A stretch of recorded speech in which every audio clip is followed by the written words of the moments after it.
예, 안녕하세요. 자, 저는 노동법 강의를 맡고 있는 김용호 노무사입니다. 제가 노동법 1차 노동법 1과 2를 맡고 있고요. 2차 노동법 과목을 담당을 하고 있습니다. 오늘은 그냥 여러분들이 피곤한 시간대니까 짧게 노동법이란 과목이 어떤 과목인지 설명을 드리고 1차 노동법의 특징이라든지 2차 노동법의 특징 이런 것들을 짧게 말씀드린 식으로 그렇게 진행을 해보도록 하겠습니다. 자, 노동법은 쉽게 하면은 근로자를 보호하기 한 겁니다. 그러면 이게 근로자를 어떻게 보호할 거냐? 이 문제인 거죠. 자, 우리가 일을 하게 되면은 반드시 계약을 하게 되어 있습니다. 그래서 우리가, 사용자와 근로자가 계약하는 거죠. 그런데 이 계약이 민법의 정신에 따르게 되면 자유입니다. 이 계약을 어떻게 하든지 간에 근로시간 몇 시간 할지 임금을 어떻게 할지 이게 자유인 거죠. 하지만 너무 지나치게 자유를 두게 되면은 근로자한테 굉장히 불리한 계약이 강제가 됩니다. 소위 얘기하는 열정페이도 가능할 수 있는 거죠. 자, 그것들을 막기 위한 겁니다. 그래서 노동법은 이걸 막기 위해서 1차적으로 근로조건에 관한 최저 기준을 정해줘요. 우리가 보통 근로기준법이라고 하는데 요거는 딴 게 아니고 근로조건에 관한 기준을 정하고 있는 법입니다. 근데 이 기준이 최고 기준이 아니고 최저 기준, 가장 아래 기준을 해놓고 이 기준보다 높은 조건으로 계약했다? 그때는 문제가 없다는 거죠. 만약에 이 기준보다 낮은 조건으로 계약했다? 그러면 그 계약은 무효가 되는 것입니다. 이걸 우리가 노동법 1이라 그래요. 그러니까 국가가 과연 근로계약을 체결할 때 지켜야 되는 최저 기준을 어떻게 정해놨냐. 이 최저 기준을 지킴으로써 근로자를 보호하는 법. 그게 노동법 1의 영역으로 이해를 하시면 됩니다. 요것들 여러분들이 노동법 1에서 학습을 하시게 되고요. 자, 노동법 2는 뭔가 하면은 이런 겁니다. 노동법 1은 되게 소극적이죠. 최소한의 기준만 정해줘요, 국가가. 하지만 이게 최소한의 기준입니다. 인간다운 생활을 하기에는 그렇게 충분한 기준은 아니에요. 이러다 보니까 근로자들이 너무 낮다 이거죠. 아무리 최소한의 기준이다 보니까 낮다. 우리가 더 높은 조건으로 일을 하겠다. 이런 생각을 하게 됩니다. 이분들이 이제 뭉쳐가지고 노조를 만드시게 돼요. 노조를 만들어서 단체 협약이라고 하는 중요한 계약을 체결하게 됩니다. 이 계약은 근로자 개인과 사용자가 체결하는 계약이 아니고 노조라고 하는 단체가 계약을 체결해요. 그래서 보통 단체 협약이라는 표현을 씁니다. 제가 근로자긴 한데 이 노조에 가입이 돼 있어요. 그런데 이 노동조합이 이 회사랑 단체 협약을 체결한 겁니다. 그런데 단체 협약은 시급으로 12,000원 지급하기로 계약한 거죠. 내가 체결한 개인적인 계약은 10,000원을 체결한 겁니다. 근데 저는 조합원이에요. 이런 경우에 단협과 근로계약이 충돌하게 됩니다. 그러면 이 근로계약은 무효가 돼요. 단체협약을 적용을 하게 됩니다. 이게 바로 노조의 힘인 거죠. 노조를 만들어서 단체협약을 체결해서 이 근로계약을 무력화시켜서 12,000원으로 나의 근로조건을 정하겠다. 이게 노조의 역할입니다.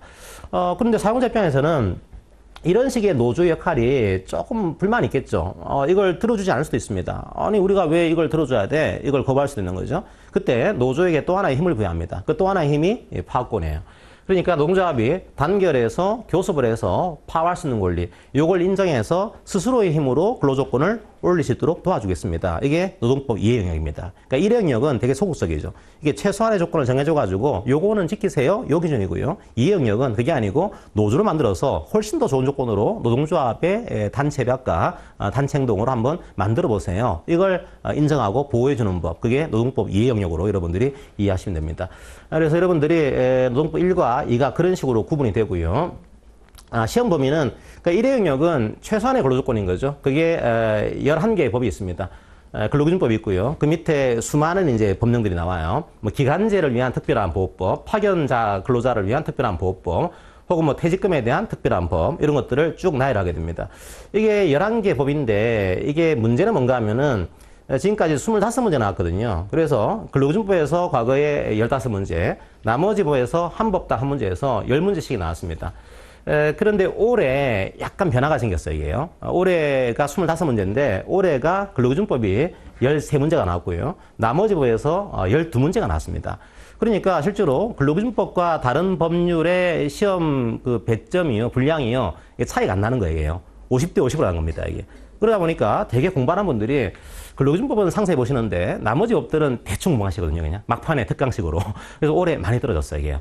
왜냐하면 공부하는 그 방법이 좀 문제가 생긴 겁니다, 이게. 과거에는 이걸 좀 모르더라도 합격하는데 크게 문제가 없었는데, 이제는 이걸 모르면은 50점이 사라지는 이런 구조이기 때문에, 내년도도 아마 그렇게 나올 거다, 제가 볼 때는. 내년도가 40점 되게 되면은 아마 근로기준법에서 한 22문제, 23문제, 이렇게 나올 가능성이 있고, 나머지 법에서 한 17문제, 8문제, 이렇게 나올 가능성이 있습니다. 그러니까 내년도도 실제로 근로기준법을 제외한 나머지 법률들을 소홀히 하시면은 힘들어질 가능성이 높은 이런 구조라서 올해의 1차에 대한 강의도 약간 개별법을 강조를 할 겁니다. 옛날에는 근로기준법 제외한 나머지 법들은 특강식으로 짧게 했거든요. 근데 이번부터는 정규 수업 시간에 편입을 해서 좀 상세하게 공부를 하는 식으로 그렇게 진행을 할 겁니다, 이게. 자, 그리고 여러분들이 2차까지 가실 분들은 실제로 2차까지 이어지는 법이 근로기준법, 기간제법, 파견법, 산안법이에요. 그러니까 요 네 가지 법은 1차도 열심히 공부하셔야 되고 2차도 이어지는 법이니까 약간 더 상세하게 여러분들이 학습을 하셔야 됩니다. 나머지 법들은 1차형, 1차형. 그러니까 2차까지 대비해서 공부할 필요는 없는 거죠. 1차형으로 찍기용으로 공부하시면 되는 그런 파트니까 요건 여러분들이 뭐 제가 중요하다고 말씀드리는 거 그거 중심으로 학습을 하시면 뭐 크게 1차 합격하는 데는 무리는 없을 거다 이렇게 생각을 합니다. 요게 노동법 1회 파트고요. 자, 2회 파트는 5개 법이 있습니다. 1차에서는 노동조합법이 있고요. 나머지 법들은 노동조합인데 약간 특수한 노조가 있습니다. 첫 번째로 교원노조라는 노조가 있고요. 교원노조를 관할하는 법이 따로 있습니다. 그 다음에 일반 공무원들을 관할하는 노동조합법이 따로 있습니다. 노동조합법이 따로 하나 있고요. 그 다음에 노조가 있건 없건 관계없이 근로자 수가 30인 이상만 되게 되면은 노사협의회라는 제도를 만들어야 돼요. 그래서 이 노사협의회를 어떻게 만들고 어떻게 운영할 거냐 이걸 정하고 있는 법이 또 따로 있습니다. 요 관계에 생기는 분쟁들을 해결하는 기구가 노동위원회입니다. 그럼 노동위원회를 어떻게 만들고 운영할 거냐 이런 법들이 따로 존재를 합니다. 요게 과거에 역시 마찬가지로 1차에서 노동조합법에서 21문제, 나머지 법에서 4문제 그렇게 나왔거든요. 올해 또 달라졌어요. 올해 노동조합법에서 이게 19문제, 나머지 법에서 6문제 이렇게 나왔습니다. 그러니까 올해의 경향들이 약간 중요한 법을 제외한 나머지 법들을 좀 강화시키는 방향으로 흘러갔습니다. 내년도도 아마 그렇게 될 거예요. 하지만 이 법들이 다 범위가 작아요. 부피가 작은 법들이거든요. 그래서 노동법 1과는 다르게 아마 제가 볼 때는 노동조합법에서 한 32문제, 1문제 그 정도, 나머지 법에서 한 8문제 그 정도 나올 가능성이 있습니다. 그러니까 노동법 2는 나머지 법들을 잘 모르시더라도 합격하는 데는 크게 지장은 없을 겁니다. 하지만 이 법들이 놓치기엔 아까워요. 왜냐하면 많지 않습니다. 분량이 작거든요. 조금만 공부하시면은 충분히 점수를 딸 수 있는데 이게 공부를 안 하셔가지고 점수를 놓치는 게 아까운 법이에요. 이것들도 여러분들이 상세히 공부하시면은 나름대로 충분히 고득점 하는 데는 문제가 없을 거다 생각이 듭니다. 그리고 2차까지 가실 분들은 2차는 나머지 법들은 잘 안 나와요. 일반적으로 노동법에서 가장 중요한 이 법에서 2차 나오고 있으니까 2차까지 하실 분들은 노동조합 중심으로 상세히 공부를 하시면 되는 구조로 보시면 되겠습니다.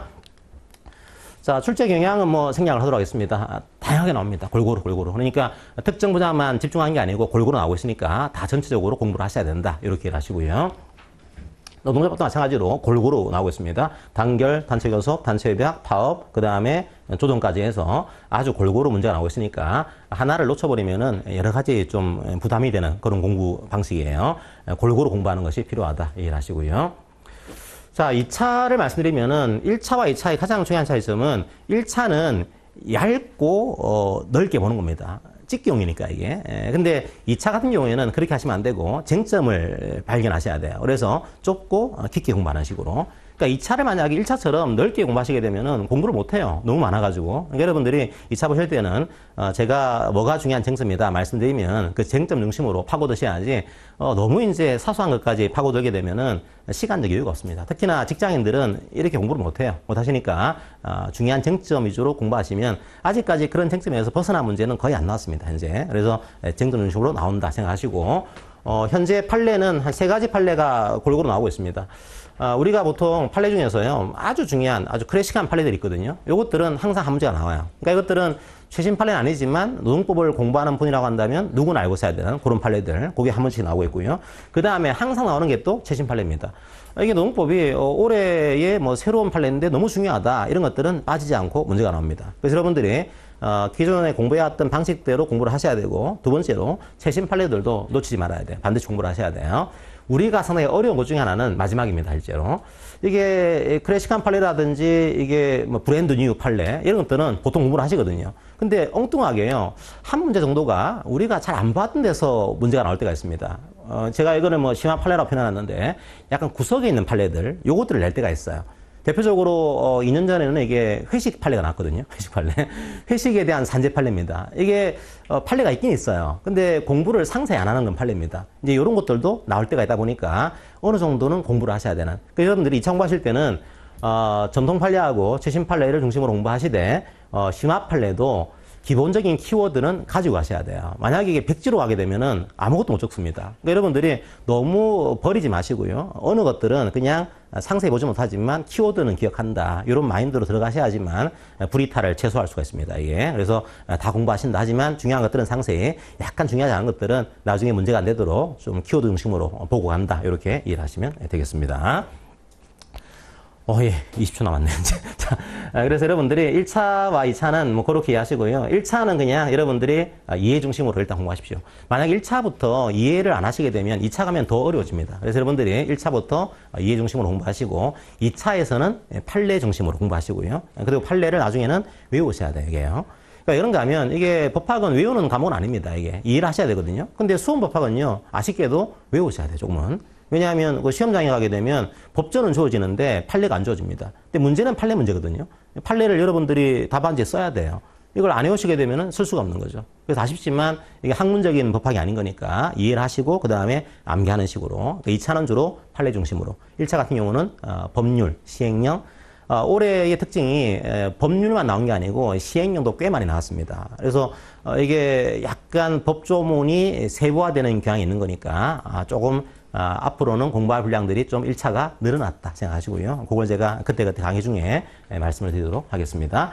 마지막으로 정리하게 되면 1차를 공부하시는 분들도 1차와 2차를 같이 공부하는 분들도 마지막에는 1차에 올인하셔야 돼요. 올해의 흐름을 오게 되면 이게 동차하신다고 마지막에도 함께 공부한다. 오히려 1차가 안 될 수가 있습니다. 마지막에는 그냥 1차에 올인할 수 있도록 그렇게 준비를 하시는 게 좋겠습니다. 자, 그 정도로 해서 제가 1차, 2차에 대한 내용들을 좀 말씀을 드렸습니다. 자, 노동법은 재밌습니다. 1차적으로. 여러분들이 항상 생활하는 법이거든요. 임금, 뭐, 근로시간, 해고, 뭐, 직장 내 괴롭힘 이런 것들, 항상 경험하는 것들이기 때문에 여러분들이 보시면은 충분히 이해할 수 있는 그런 내용들이니까 좀 재밌게 공부를 하시면 좋을 것 같습니다. 자, 그러면 제 노동법에 대한 강의는 이것으로 마치도록 하겠습니다. 고맙습니다.